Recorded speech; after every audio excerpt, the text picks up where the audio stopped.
42 down, 4 to go. And the next two will really see what this Ipswich Town team is all about. This is the Blue Monday podcast.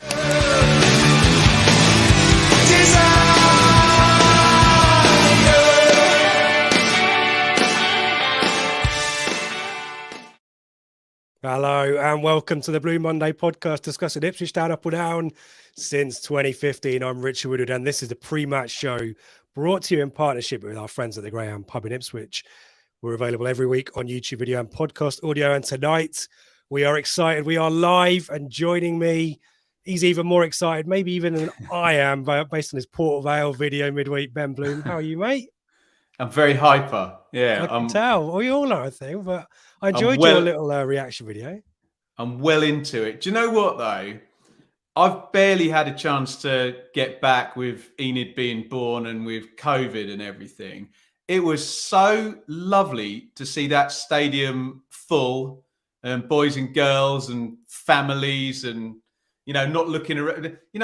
My experience of watching Ipswich, before my daughter was born, was empty, sad, no big screen. It's just fantastic that part's there. And can they finish the job?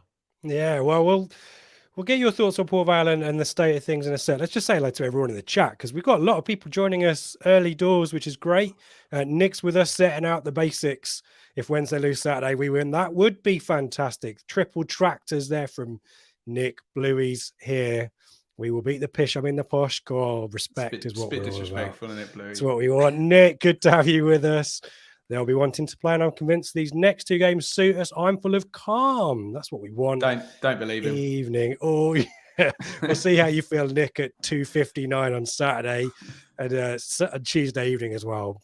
Squeaky bum time, certainly, isn't it? Ipswich Town. Oh, boy, good evening. All. We make 8 points. We finish above the Wendy's.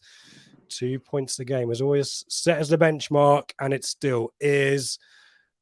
Deep thought evening. Or remember what happened in the game after Cheltenham away? Well, that frustration exploded into a 6-0 cracker.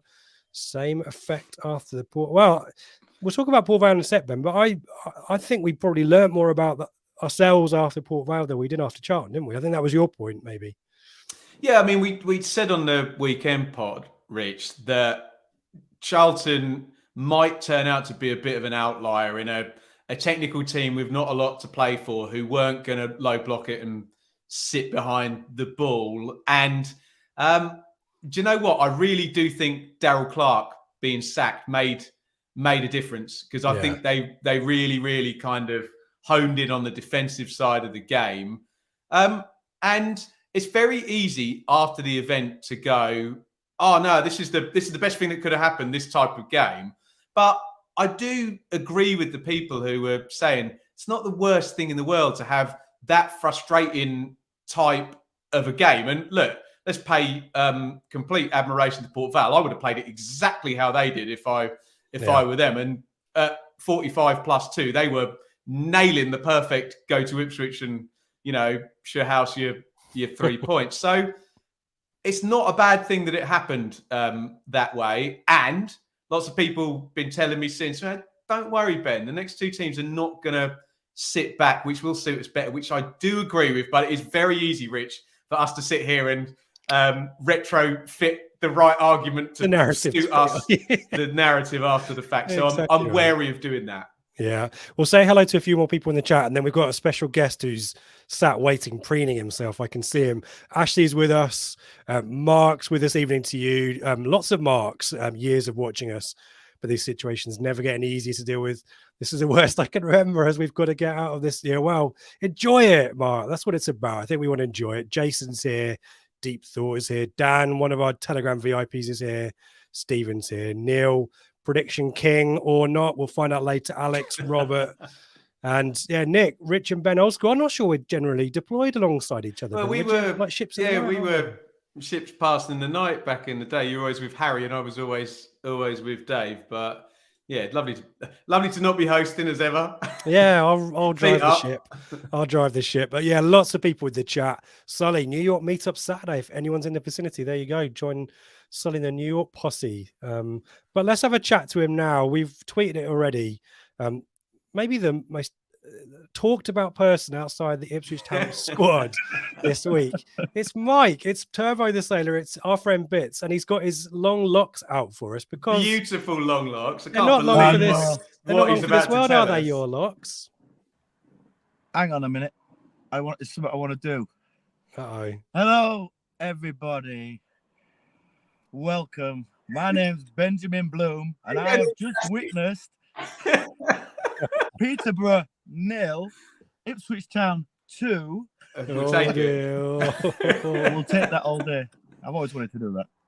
Right, you've got to tell us why you've appeared in your car. Talk to us about next Saturday and lots of fun and games. Oh, God, I'm dreading it. It's your choice. I said at the beginning of the season, which I thought people would forget about, actually. I said, because I didn't believe Ipswich were going to do it. We don't even know if they're going to do it. But, get anywhere near that if Ipswich went up, I'd shave my head. And to be honest with you, after last week, I believe it. So I thought, well, I'll do it anyway, regardless of whether we get promotion or not. Jesus. And as soon as I said that, Mark Ethan on the Kings of Anglia and that immediately ran with it. So then the hair's coming off. Yeah. But it's coming off for a good cause, though, yeah? Yeah, it's coming off for Marcus Stewart. I got in touch with Louise and Marcus on last week and asked if I could join their team. I put the idea to them and they said it was great and yeah, thanks. And they set it up basically. So I'm part of the Stewart team and yeah, they're obviously trying to raise £200,000. But every bit helps, obviously, if I can get to 1,000 or I'll be just happy to get to 1,000 at least. Big target, but you're making good progress. We put the link in the chat and we'll retweet it later as well. But if you donate a super chat tonight, we will pass that on to Bits ourselves. So that any donations via super chat we'll pass on for you. If you want to do that way tonight, makes it nice and easy. And is this a spectacle that people might be able to enjoy watching next Saturday, right? Possibly. Oh. It'll definitely be recorded by Ross and the Kings of Anglia. I Anglia. bet I know who's going to end up holding a razor. I knew Ross would be involved somehow, wouldn't he? We're trying to get Ross to shave his head as well, but we don't know. I've got to get in touch with the club. They said it's kind of okay, but I'm hoping to do it in the fan zone prior to the Exeter game. Okay. There you go. There was suggestions of me doing it pitch side at half time. Oh. And no, I'd rather stay in the north stand. Yeah, I can understand that one. I don't want to be down at pitch side. That's just too much. So no, but a great cause. We tweeted the link. We messaged it again. But yeah, if you want to do a super chat right now, we will. All of the super chats that are posted tonight, we will pass directly on to Mike. And so we'll cover the YouTube fee as well. So all of your money will go to all of it. It's really generous, guys. I mean, I've got to say, I didn't expect it. I didn't expect to get as much. I think we're up to about 600 and some pounds with. Wow. And if you add the gift aid, because you get obviously everybody works hard for their money, and rightly so. It should be, you should get tax back on that, on a gift like that to charity. So the government chuck in so much, and I think with a 600 odd pound that's been donated so far, there's about £190 worth of gift aid as well. So it takes the total even higher. Yeah. Very good. Well, I was going to offer my support, but I'm not in a position of having a huge amount to aim for. But someone suggested Dr. Watson. Both me and Stu have got a little bit of a challenge there. But yeah, it's the hard one for me. Well, I got nothing without my hair. But if I can rock it like you, Rich, I'll be fine, won't I? Wow. It's all about the beard. Gravity always wins. Right. Great to chat. Thank you for your prediction as well. And we'll keep everyone posted on progress, and we maybe get you back next week as well. But congrats on doing it. Great cause. And Legend Bits. We're excited to see what happens next weekend. It's Ben next, yeah? No. Oh, don't be saying that. I love Marcus Stewart. Yeah, everyone knows I love Marcus Stewart, but as I say, I've got nothing. I've got There you nothing go. I love your hair more. Probably not actually, but Give him a follow as well at Turbo the Sailor on Twitter. Well, Right, you've got thanks the very link much. to everything, haven't you? Yeah, we'll sort the link. It's Just Giving, and if you go on the Just Giving website, just type in Turbo the Sailor, it'll take you straight there. There you go. Right. There you go. Mike, look after yourself, and we will speak soon. Thank you, guys. Thank you for this. Thank you for a platform to try and raise as much as I possibly can. I've got Pompey fans who are going to laugh at me if I don't get past the total that they raised for a head shave. Oh, there you go. There's a target for us. That was £1,000. So there I you don't go. expect. But They're coming in now, well. mate. I mean, it was like over £500 within 24 hours, and so I was like blown away by it. There you go. They're all Thanks, starting Gary. now. Gary, thank you very much. Right, we've got to talk about Peterborough, Port Vale, all that kind of good stuff. We'll speak to you soon. Well, just talk about the Bolton game when we went there, and the Derby game when we went there, and you'll be a repeat of that. Copy and paste, isn't it? Yeah, copy paste. Good Another stuff, big mate. team Ipswich play against will try to outplay us at football and lose. Whoa. There you go. I'm feeling nervous just listening to you, Mike. Speak to you soon. All right, speak to you soon, guys. Thanks a lot. Bye, mate. There we go. Business done, Ben. We are not needed. All of our analysis and our research. Just do what we did at Bolton. Fair enough, isn't it? But yeah, do keep those super chats coming in. Great cause, supporting the MND fund and all that kind of stuff. So yeah, we'll sort that out. Thank you very much. We'll make sure all of that goes on. And yeah, should we deal with Port Vale very quickly then, Ben? Definitely commend you. Have a look at Ben's reaction video. Very much enjoyed the reaction to the penalty. We kind of talked to it there in terms of the narrative of coming out through adversity, the kind of difficulty of what Port Vale posed with a new manager.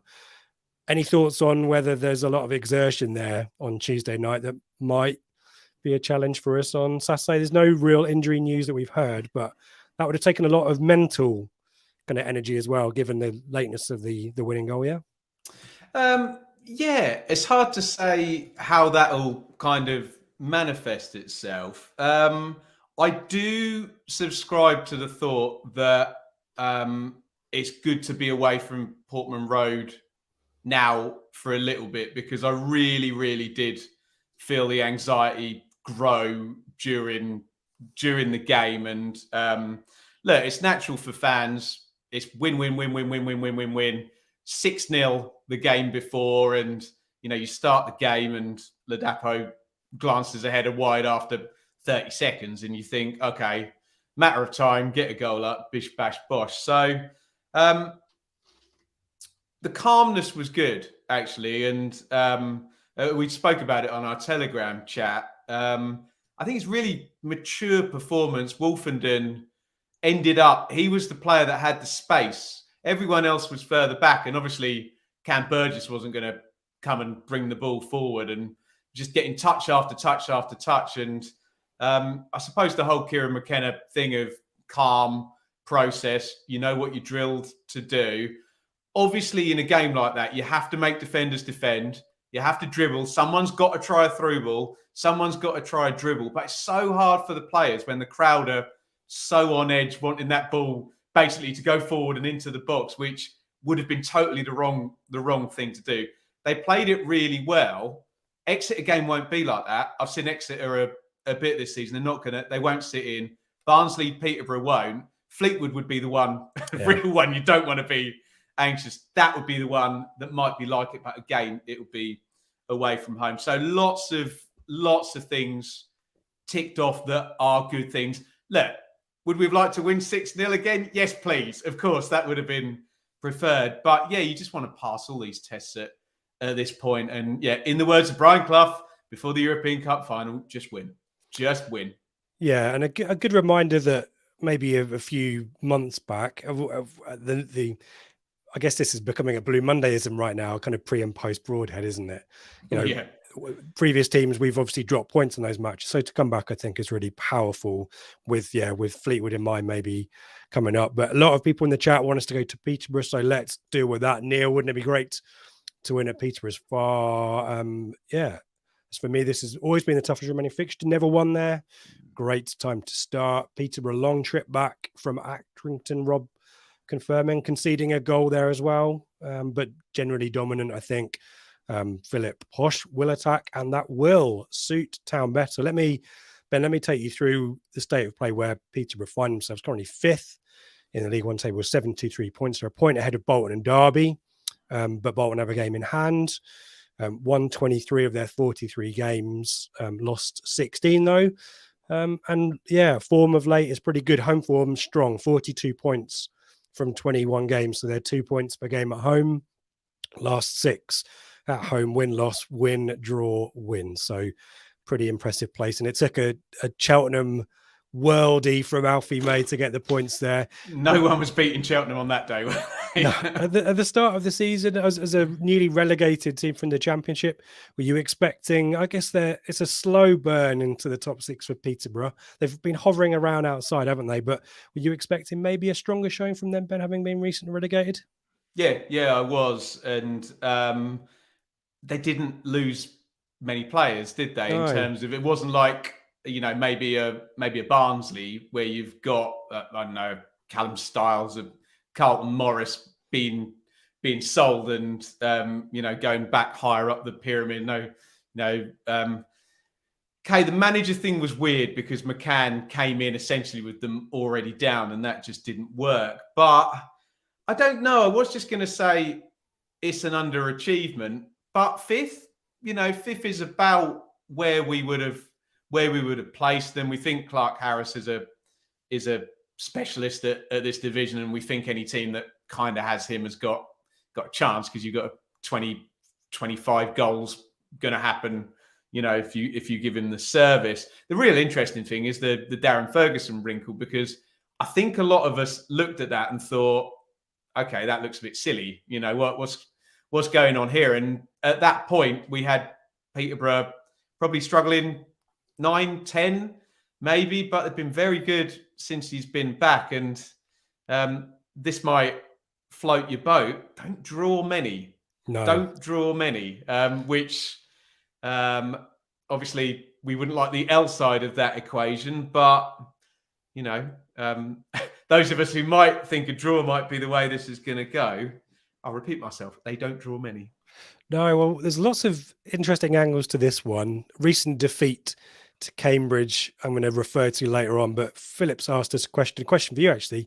Your thoughts on Plymouth v Cambridge on Saturday? Cambridge obviously scrapping to avoid it. Recently defeated Peterborough as well. Any thoughts on that one, Ben? You can't see past Plymouth either going a goal behind or Cambridge equalising to make it 1-1 and Plymouth just pushing on. They just look like a promoted team now, don't they, Plymouth, that's just getting it done. I know Cambridge have had a really nice surge. Jack Lancaster's been playing quite well, actually, for Cambridge. Sam Smith started scoring again. Cambridge is always a different proposition at the Abbey than it is. And we know people travel into Plymouth. So, look, I would love it if Cambridge took a point off, at Plymouth. Don't think it's going to happen. Could be wrong, but that's where I am with it. We'll revisit that in the predictions as well, Philip. But yeah, I think I concur with Ben's thoughts there. Neil's very much singing from the same hymn sheet as me. Don't want to say too much until after these 2 tricky away games, but feeling fairly confident. You have to be, given the form. Ian's with us, our favourite Darlington fan. Give us your views, Ian, on what's going on with you. But yeah, let's talk about last time out for the Accrington. 2-1 away victory, goals from guess who and Efron Mason-Clark. McConville pull one back, but 65% possession, Ben. 12 shots, 6 on target, 4 big chances. Feels like Accrington may be saving themselves for the teams that they expect to beat, perhaps on paper. But anyone who goes away to Accrington midweek, long old trip for them. It's a tidy result, that one, isn't it? It is. So I've just got the team up. Is Ward not fit? No, we'll come on to that. Oh, issues at right back. That now for me. Yeah, sure. Is he not around? Yeah. So Joe Ward awaiting the results of a scan on a foot injury. We should know that tomorrow. Obviously, we're recording this Thursday night. And Nathan Thompson came in as his replacement and was subbed off after 17 minutes with a pretty serious looking injury as well. So both are very doubtful for Saturday. Josh Knight came in. He's a centre-back on Tuesday night. Ben Thompson's another option as well. But Joe Ward missing it, really big opportunity for us down that right hand side. 6 goals, 9 assists from right back. Good Ben. player. Very well, he's played front right as well. He's played right back, right wing back, front right. And when we've been doing Peterborough, obviously Clarke-Harris is the big name. Lad Harrison Burrows, good player, but can't quite find his way in. Youngster Ward's been the other one. Obviously, we know all about Taylor, and Norburn as well has recently come back, and there's no coincidence that he's experienced central midfielder, and just maybe in a similar way we want Luongo to do for us, just moves the pieces about and just calms thing down as well. And I know we're going to get on to players better as well, the left back, since I think came in January, and Ferguson obviously been watching him while he was out of work and went straight and got him. And he got a number of good players. You mentioned there from Mason Clark as well, Kwame Poku. So I'm just listing all their players, but they've all been in that kind of front three, 4-2-3-1, that mix. And we know Peterborough love attacking, they love a goal. They do. They love finding a striker as well from nowhere too, and polishing them up and selling them on at a big price as well. Thank you to, I think Bits has just donated to his own cause, but Ailey as well. Keep the super chats coming. With all the super chats tonight, as we mentioned at the top, going to Mike, to Turbo the Sailor, Bits, however you call him, who's shaving his hair for the Marcus Stewart charity fundraising for the Derby Rimmer Foundation for Motor Neuron Disease. So we're supporting Bits by doing that. So your super chats tonight, all of the fees involved in that, we will pass on directly to Bits. Let's talk about the game versus us. Can you remember that? I think this was in a pretty poor run of form for them, which culminated in McCann losing his job around Christmas time or just before Christmas time. 2-1 victory. Connor Chaplin with one of these braces and then substituted before he could get the hat trick. Ryan Kent with a goal from a corner routine. But this was just after the kind of stuttery run that we'd kind of had after Charlton and just beforehand. But kind of, I don't want to say a statement win, Ben, but anytime you beat Peterborough in League One at the moment, it's a pretty decent victory, isn't it? Well, and I think it's the same narrative for both teams, because for us, it was surprisingly, and someone will check back in the chat, felt like that was actually the first time we beat what was considered a good League One side. And the flip reverse of that has been the case for Peterborough. That has changed recently, that we could come up with some crazy stats up until Darren Ferguson, and maybe even past the January window closing, where Peterborough were just hopeless against the teams, maybe top 8, sort of top 10 teams, until they beat Plymouth 5-2 at London Road, which is certainly food for thought when it comes to this game. But no, it felt at the time, especially, I don't talk about that bloody Charlton game, but it felt at the time it was important that we beat a perceived big hitter at Portman Road. And I think I remember saying on the pod at the time as well, we've maybe a bit unfairly, but we're probably just getting our own frustrations out, said for years, whenever Portman Road's full, we mess it up. And that also felt like one of the first times where there were, I don't know, 25 ticket promotion, 25,000, and they won. So probably a more important game than, I know the Derby County one on Sky was the big one for, it's a big game, don't bottle this, and we didn't. But maybe there's some importance in getting this 6 months unbeaten at home and starting to win in front of a big crowd, Rich. Yeah, great shout. Just nipping back to the chat. Keep your thoughts coming. We'll try and chip these in, and we'll have a proper go at Q&A towards the end as well. Neil here. First goal Saturday will be very important. We score first, we'll create even more space for us. Again, continuing the Port Vale chat, do we take some confidence about the fact we haven't really, under McKenna, had to come from behind too often? Confirmation that we can do it. Helpful. Yeah, and it's just not the strategy, is it? It's control the ball, control the game, all of that good stuff. And I suppose it's a good thing that you're not having to come back in games. But yeah, nice to kind of do that. I think, have we got Rich back? There we go. Oh, no, sorry, guys. Sorry, carry on. Yeah, we were talking about the coming from behind. Yeah, have you dealt with that? Yeah, one? just answered it. Yeah. Let's deal with this Darren Ferguson situation. Have you ever come across such a strange situation of a manager? Because they always say never go back, but right now it's all of us kind of laughed, and there were lots of memes on Twitter about it when McAntony made the appointment. But it's worked out really well for them. I mean, new manager bounce, you'd expect a little bit, but he's really sustained it, hasn't he? 19 games. What is it now? I'm trying to look for the match stat. Overall Peterborough record, 462 games, by the way. But yeah, talk to us about this one. Yeah. So probably this is the only club that it would have worked at, being that I think it was important that the McCann had been there before as well, and there was some kind of form for this. But it does feel a lot like, I think Dara McAntony is done at the end of the season, is that right? And Darren Ferguson is done at the end of the season, and you would imagine, unless there's a promotion, Johnson Clarke-Harris is done at the end of the season. So in some ways it was actually pretty clever, wasn't it, to say, look, here you go, guys. It's when was it? I think it's December. December, was it January? I can't remember when he came in. But we're going to do 5-6 months and that be that.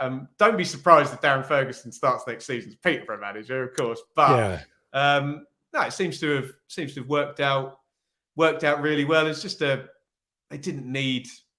I don't know what was going wrong with Grant McCann with that. Yeah, squad, I guess we all from the outside, we're going to be speculating, aren't we? But yeah, the reigning champion with Hull in the 1920 season. So he knew League One, and we thought when he came in, slam dunk. The reigning champion with Johnson Clarke-Harris, and it's like incoming 90 points. Although we know 90 points means absolutely nothing this season. Well, yeah, 12 wins in his 19 games in charge in this spell. But yeah, fascinating situation there, and yeah, currently there till the end of the season. But as you say, wouldn't be a surprise if he ends up being kept on a bit long. A little bit of off-field jiggery pokery at Peterborough. There always seems to be some kind of drama, but we'll see how that one plays out in the summer. But you'd be surprised if he's not there.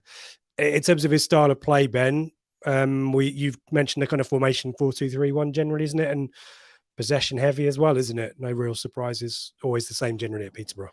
It's been the same through McAntony and with Ferguson every time, hasn't it? And it goes again into this philosophy we've spoken about of develop expensive strikers, but make them lots of chances, score them lots of goals, and that finances your club essentially. But I suspect if we brought the table up, 73 goals, 51 against, so 124 goals in Peterborough games. So it's still a similar sort of thing. I don't think quite. We were looking at a real attacking 4-3-3 earlier in the season, and that's sort of calmed down a little bit. But I suspect it's actually quite good as well. Posh TV, I do this for my job, will give you the whole Darren Ferguson interview. So be interested to check out, probably get 8-10 minutes, and there will be a plan for us. So it won't just be that they're just gonna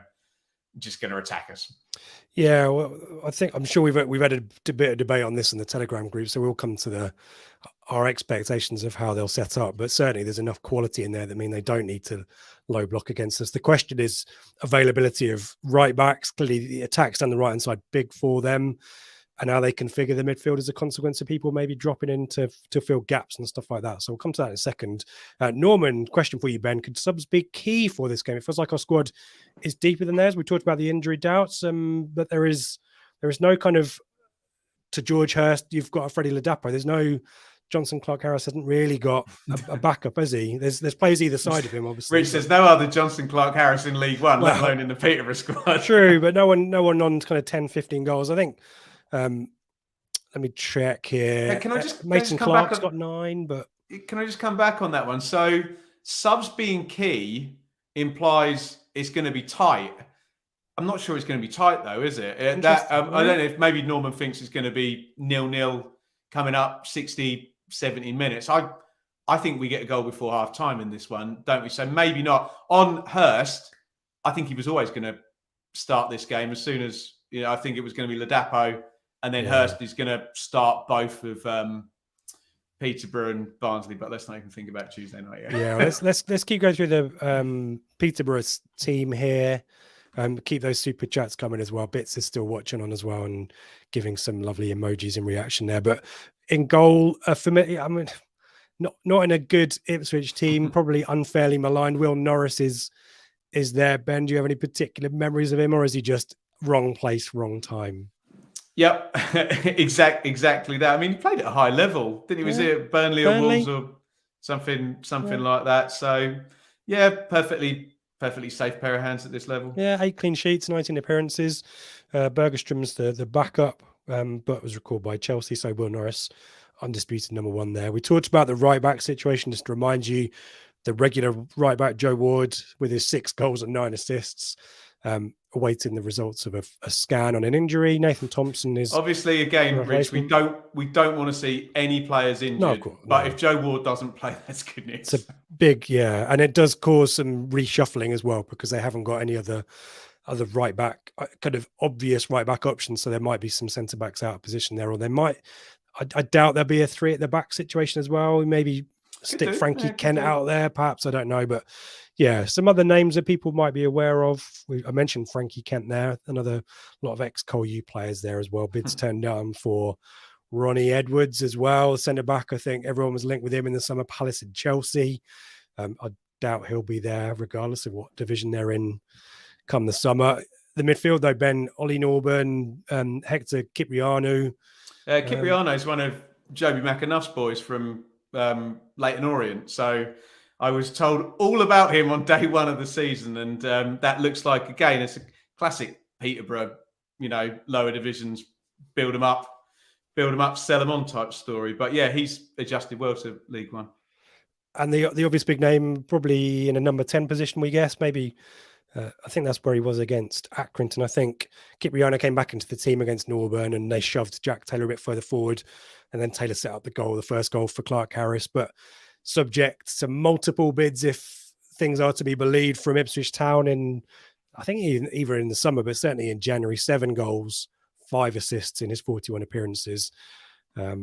Averages 62 touches per 90, according to Seb's research.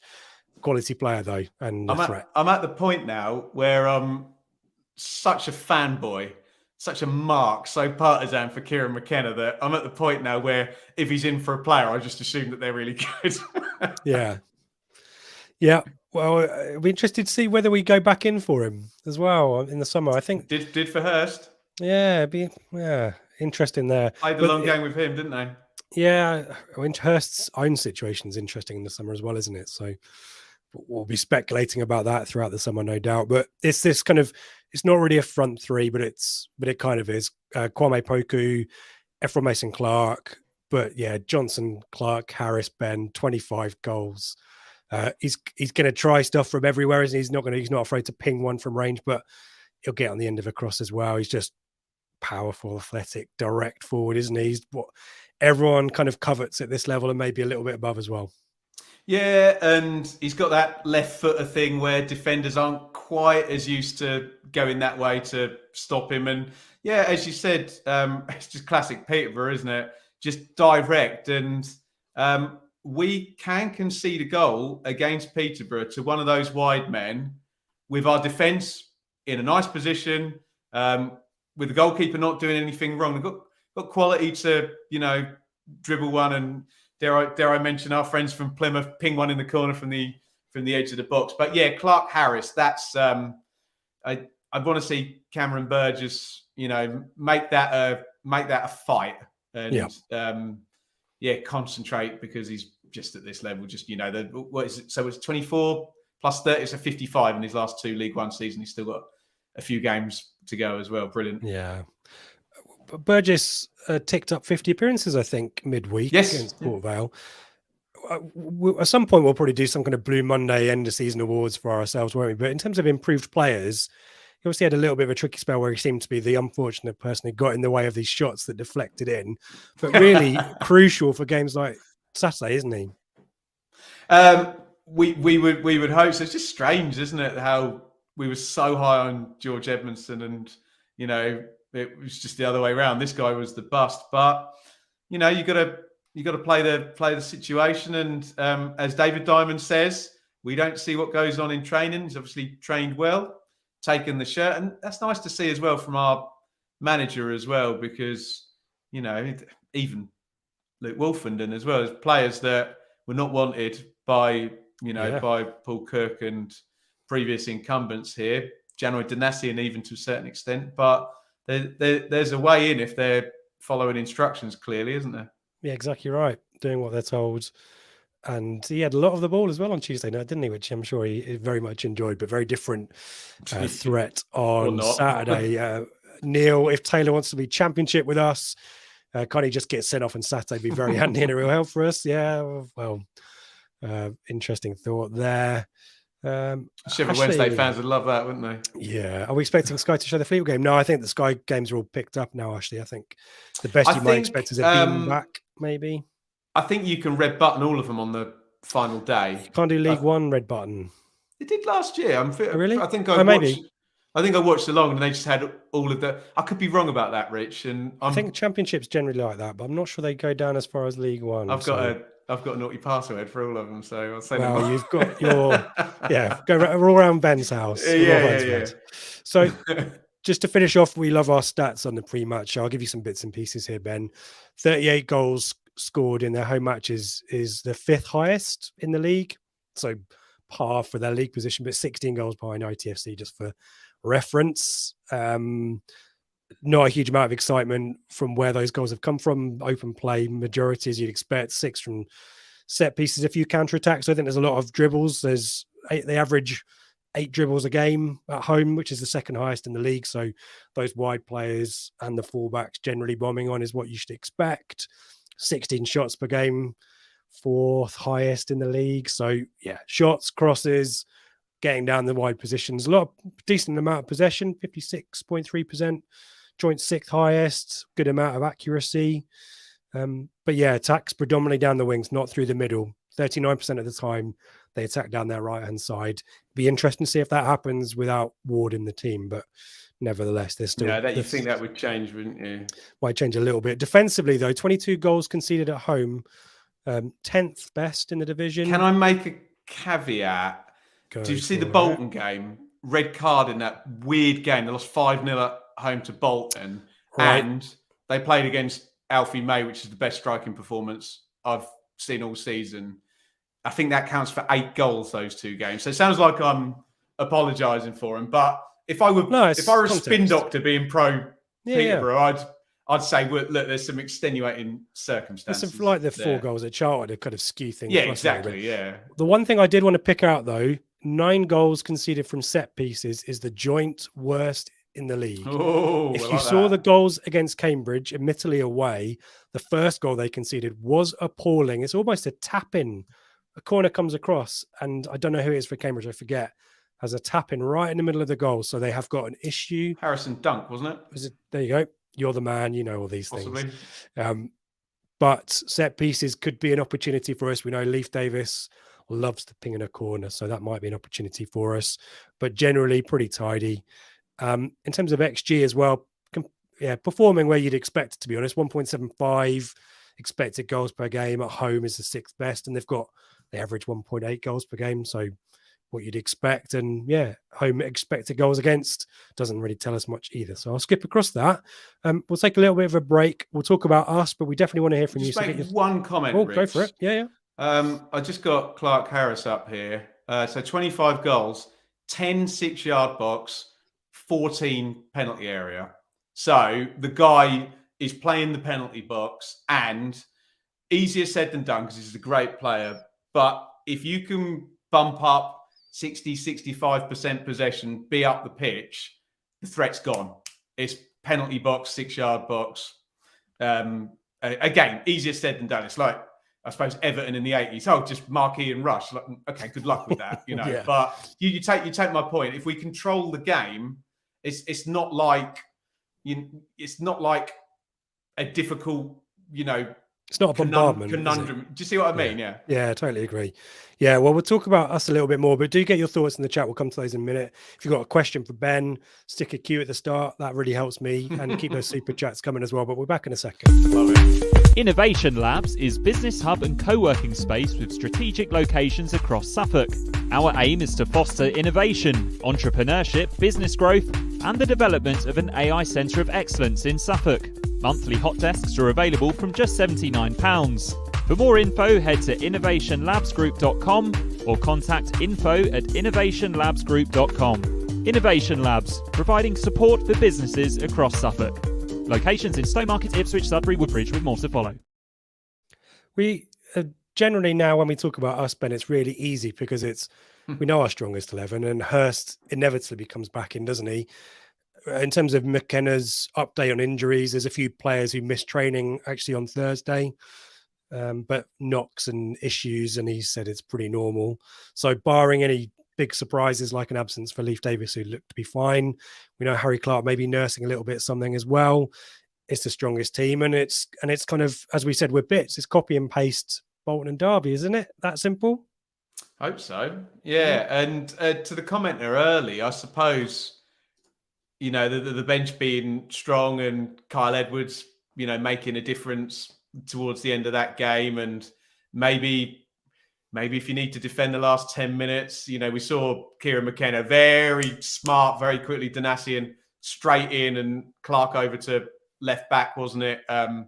Or I don't quite know the shape that we finished. I was too excitable in the end of that game. But yeah, you would hope the job can be done. And we now all know the team, we know the shape, and we know the jobs of every single player. But that means that every other fan of every other team does, and every other manager know it 10 times better than we do as well.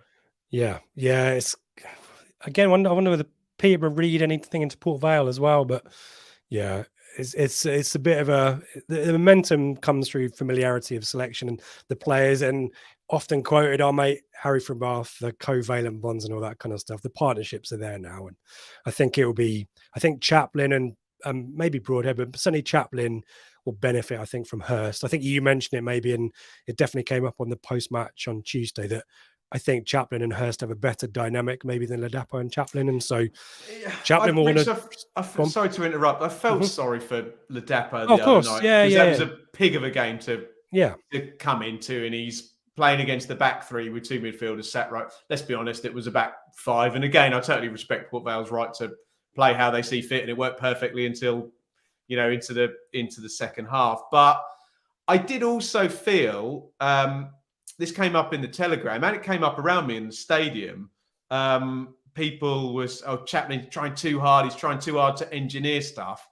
I think he was doing the right thing in respect of little quick passes to try and unlock stuff, wasn't it? That is the game where moving the ball in non-sophisticated ways in front of a low block will not work. Yeah. And this is where the crowd struggles a bit, because it's actually okay to give the ball away and make defenders defend. It's better that than knackering yourself out, you know, keeping possession, because you're getting just as tired as the opponent are. So I feel for both players in terms of Ladapo and Chaplin, but I think the unique circumstance of that specific game, I don't think worked for either of them particularly. Yeah, agreed. And Chaplin will want to maybe stick it to Clarke-Harris in their kind of golden boot competition, maybe. Who knows? But it's going to be an interesting one. Either way, whatever happens, either way, there's three ways it could pan out, couldn't it, on Saturday? No, because they never draw.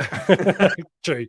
Either way, then we'll be back on the Flagship show on Sunday night, 8 p.m. Join us in the live chat to talk all about that. I think Ben's back in the host. You're back in the host chair for that, aren't you, with Seb and Joe, who are both I'm just attendance. Hyper at the moment. I just duck from one Ipswich thing to another now. It's brilliant, isn't it? Yeah. So we'll be loving that. And the match day chat will be open on our Telegram group. If you're not already over there, do get involved. The season's kind of done and dusted, hopefully, in the next 2 weeks. So there's a free trial that sees you hopefully towards the end of the season anyway. So now's the time to do that.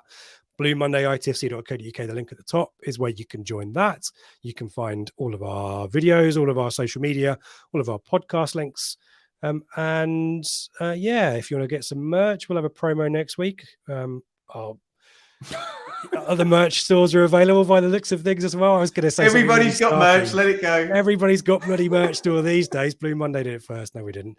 So yeah, do get involved in. We might, depending on how excited Seb and I are after Saturday's game, we might do a little Barnsley preview as well. But either way, we'll let you know what we're doing either post-match on Tuesday night or Wednesday. We'll figure that one out. But exciting times to be involved in Blue Monday. So do give us a thumbs up. Do subscribe.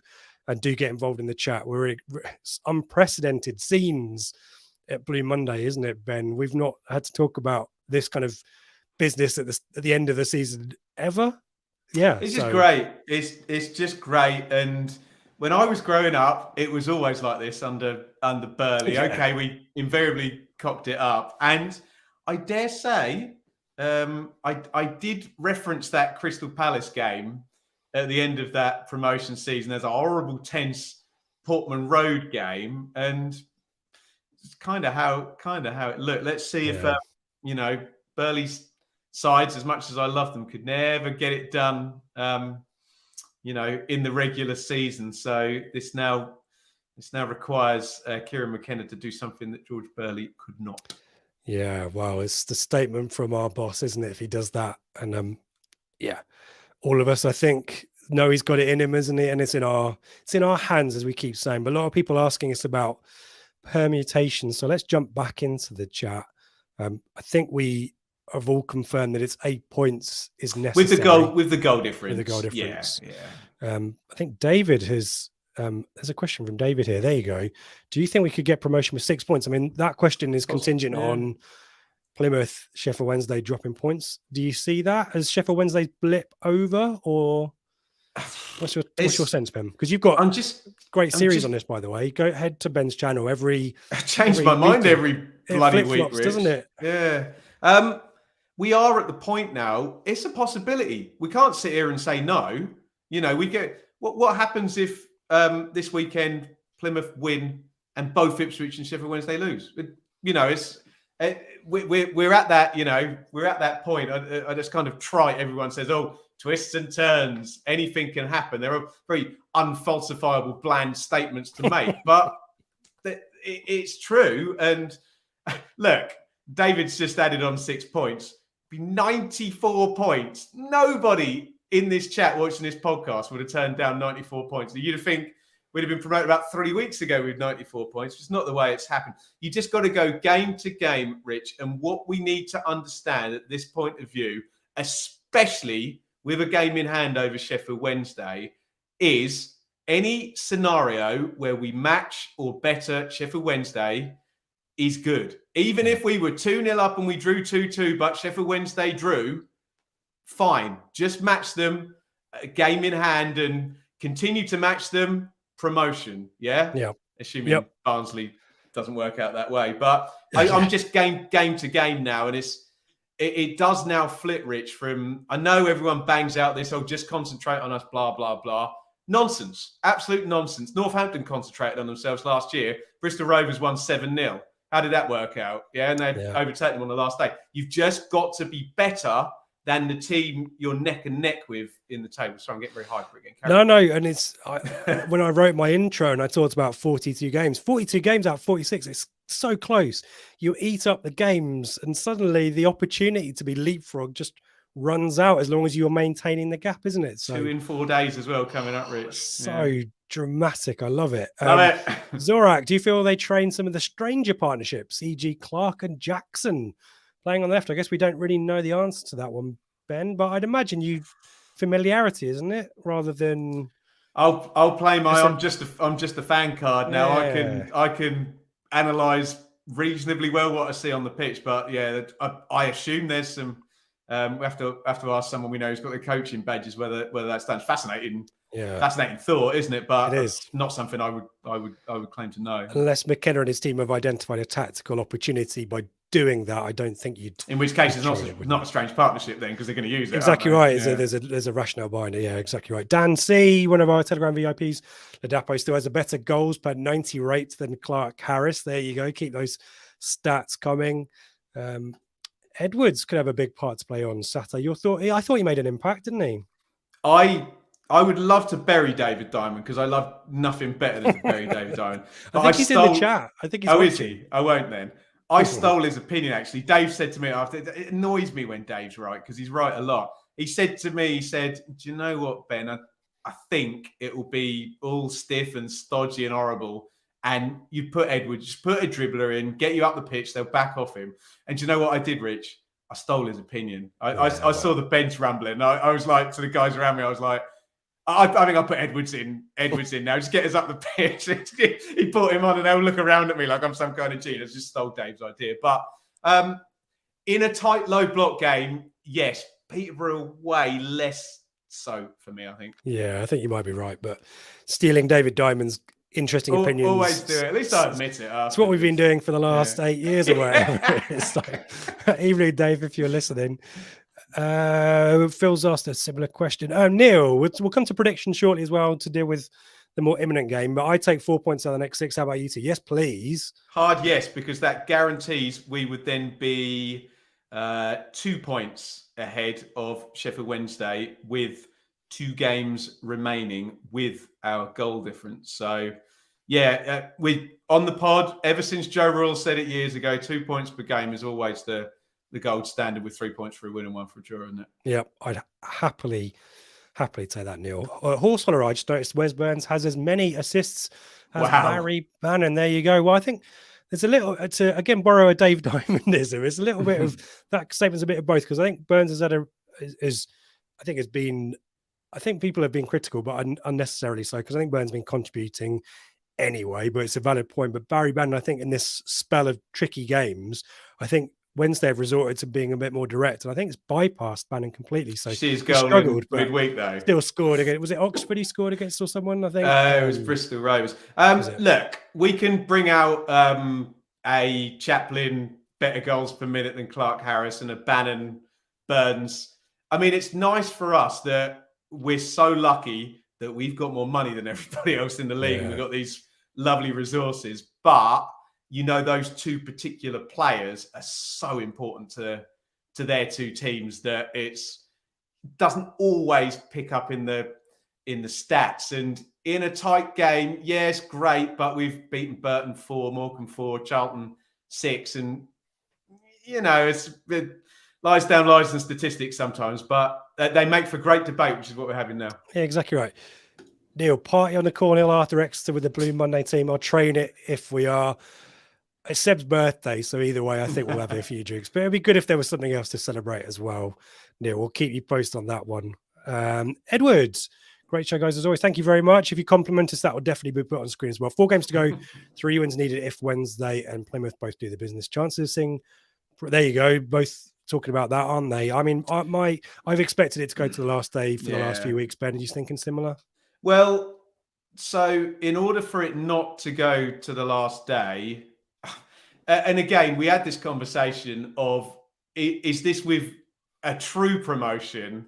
Because there could be a situation like when we went to Sheffield United in 2019 and they were promoted, but if there'd been a 30-goal swing or whatever on the last day, which is never going to happen. So I guess that's where people are going, that if we have a 3-point lead by the end of the Exeter game, that we can lose at Fleetwood, and our goal difference at the moment is 15 superior. Do I think we'll have a 3-point lead? That involves beating Barnsley, doesn't it? So if you match Sheffield Wednesday this weekend and go and beat Barnsley, you have a 4-point lead. In which case, then just matching Wednesday against Exeter. Well, 4-point lead and it's done. No muggy goal difference stuff. But the Exeter thing requires beating Barnsley, basically, doesn't it? It does. Or a Wednesday huge cock up this weekend. Nick, we finished 11th last season. This is just fun. Can we enjoy it? Absolutely not. No, we're going to debate the hell out of it, Nick. That's I hated maths at school, Nick, and now I have to do maths every week on the bloody podcast. Amazing. Lots of chat about Luco. I think Dan's answered out in the chat. Stephen quite rightly talking about Sheffield Wednesday having tricky games left, I think. Do they have Derby on the last day as well, Ben? They do, but this is not going to be... This is going to sound like a stupid thing to say, so I hope you understand. this could be decided on the last day, but not by the last day. Did you understand what I'm saying? As in it's the not business that's going to define down, this is going to happen before yeah, the last day, I think. But last day's a rubber stamp. Yeah, you could look. Would I rather Sheffield Wednesday were playing Derby this weekend rather than Exeter? Yes, but you know, it is what it is. And look, Shrewsbury took Plymouth to 96 minutes, didn't they? And Wednesday have still got to go there. Yeah, I think Zorex put that in the chat for us. Yeah, Exeter.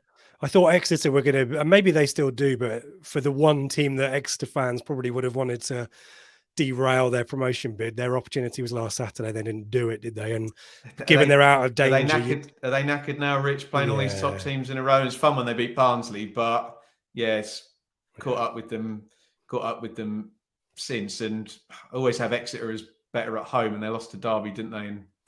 In the week, so I'm not really very positive on Exeter at Hillsborough at the weekend. Sorry.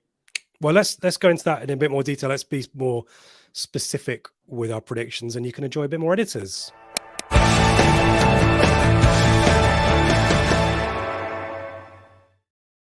And it's only really fun to crow in front of Seb, but I won last week, so there you go, Seb. And I think that means magnanimous as ever, Rich. Mathematically, and we talk about tonight's maths, isn't it? Hashtag maths.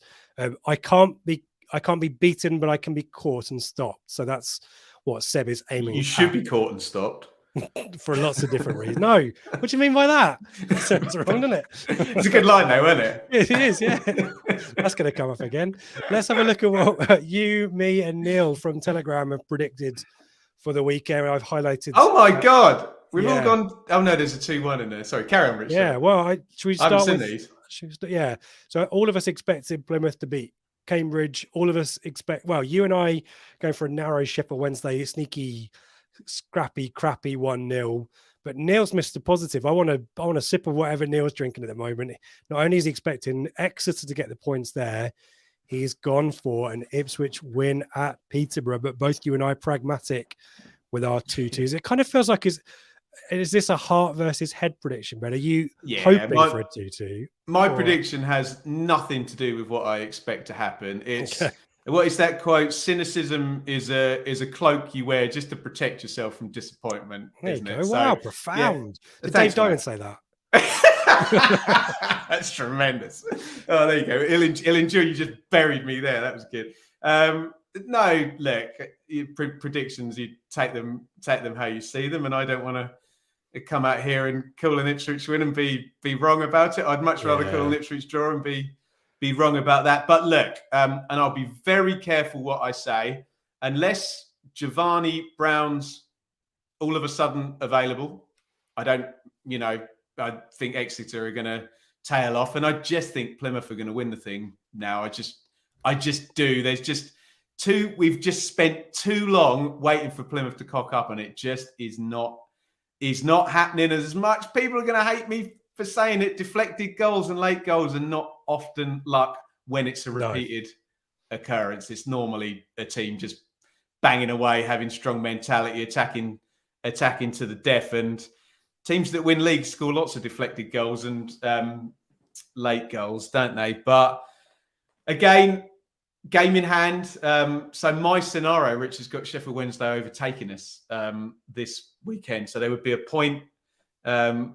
Let me just do my maths really quickly. Sorry about this. They would be a point ahead of us, which would mean we would overtake them again on Tuesday night with a draw. That's bloody terrifying, isn't it? Which we don't want, and the goal difference comes into it, and then it's a 2-game shootout, isn't it? Which is oh man. But look, Rich, answer me this: if we get through the 2 games, Peterborough and Barnsley level on points with Sheffield Wednesday, I'm gonna make us. I think we're them favourites. Do you know what I mean? Yeah. You've got those big 2 hurdles out the way, and it's the pressure then is Wednesday can afford nothing, and they're hoping that we mess it up against Exeter. Yeah, which home form has been so strong, hasn't it? So yeah, we usually canter through the rest of the predictions. Oh, go ahead. Sorry. No, I don't. We've Barnsley not totally out of it, but kind of out of it. That we were not expecting them to. Well, Rich, answer me this: what do you want the situation to be for Barnsley. Do you know what I mean? Because there's an argument that, do you want them to stink it out against Oxford and, you know, be in poor form? Do you want them to beat Oxford so they're going to come at us more, which suits us? I suppose, again, we're retrofitting whatever happens to, oh, this is the best thing for us, you know, deluding ourselves, aren't we? But is there an argument that their intensity just naturally, and professional footballers have told me this, when you know, you can say all the things you like about, oh, no, we're professional to the end, but it does drop off when you know you don't want to get into it for the playoffs, do you?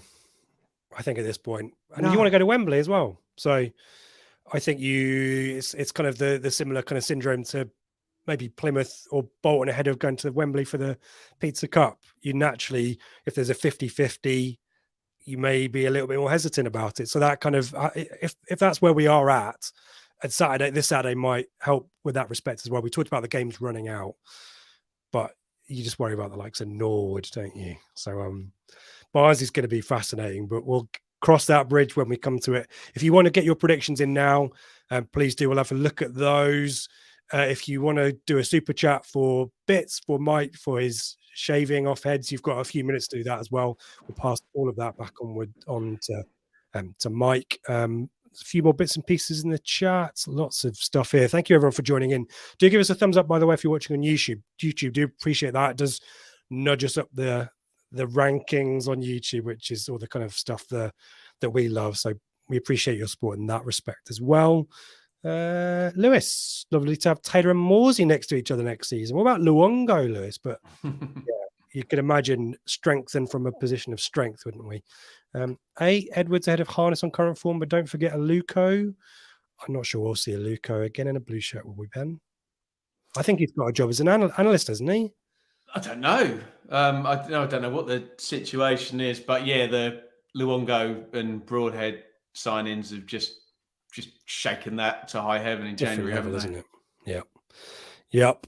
Jamie, love Aluko, yeah. Sorry, go ahead. Run on the pitch. We're not allowed to do that, Jamie. But yeah, we are officially not allowed to endorse that.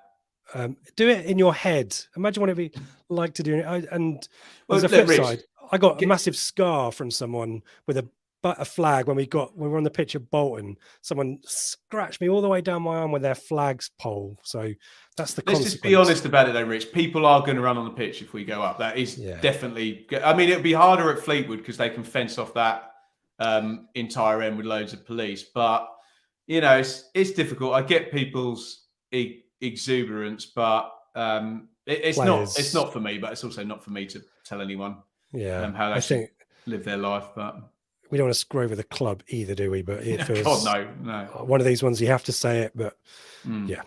New Wembley can wait for me, says Philip. Yeah, a lot of new. How long's that been built? Yeah, exactly right. 20 years old. It's not new. We're just rubbish. We've never been there. Nick, Plymouth and Wednesday could lose. Yeah, they could.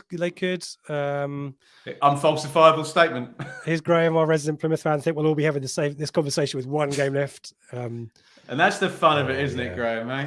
Philip's going 2-1 though. Wouldn't be surprised if we go there and batter them 4-1. There is some confidence there as well. Barnsley will not want to take Ipswich into the playoffs, it says A. Well, that's true. Having beaten, and I was there at the game, beat Sheffield Wednesday 4-2, you'd think they... but if we go to Barnsley and they beat... they've done the double over Sheffield Wednesday. If we go to Barnsley and they beat us, why would they be scared of us in the playoffs? They'd have drawn at Portman Road and then beaten us at Oakwell. So would be the message if I was Mike Duff. I mean, they're on great form. Anyway, they shouldn't have anyone really to fear, should they? So no. David's going for a 2-2. Flim Flam reminding us that Kamara is around. I think he's playing for the under-21 still, under-23s, whatever it is, but may or may not be making a bench appearance at some point. Maybe a little bit close to this point. The only time I think you'll see him utilised seriously is if we're trailing in a playoff game. That's I think he's just Jeopardy. On the back burner. Yeah, exactly. Neil going 2-1, positive but not convinced. Kev going for a 2-1. Hurst and Burns.